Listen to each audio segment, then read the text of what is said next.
There continues to be a big response and backlash to a video released by Nike Japan late last month, recording over 11 million YouTube views and around 17 million via Twitter and counting. The advert depicts three schoolgirls from diverse backgrounds suffering bullying and racism in Japan, but growing in confidence through sport. The ad particularly caught our eye because the girl shown right from the start of the video is ethnically Korean, and North Korean at that. She is shown being stared at, feeling ostracized, and looking at news concerning zainichi.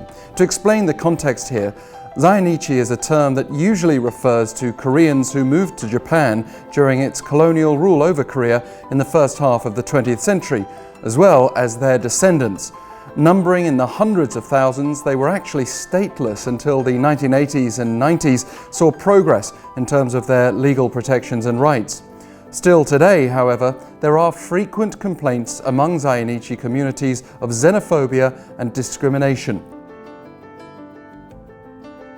This might range from feeling pressured to use Japanese names to more direct cases of harassment.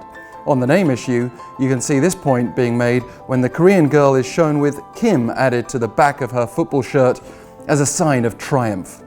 Of course, I'm sure Japanese people would hardly condone bullying, but there are thousands of online comments that reject or downplay discrimination in Japan. The trouble is, it's not just fringe racist groups who have created this problem.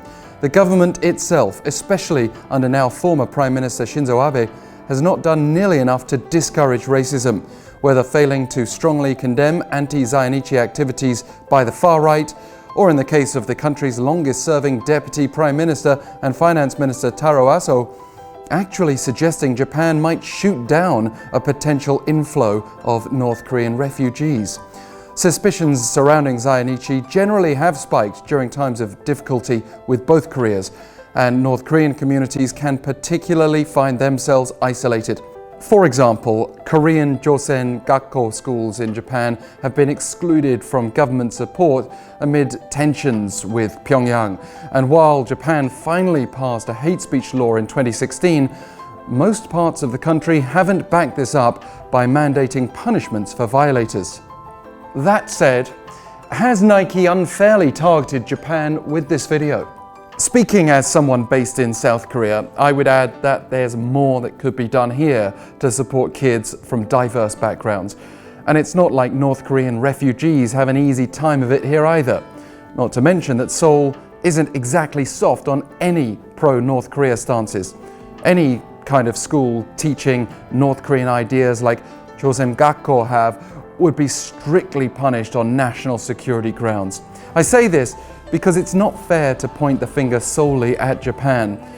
But that doesn't mean the Nike video is wrong. This is just one of many videos targeting global issues that Nike has produced.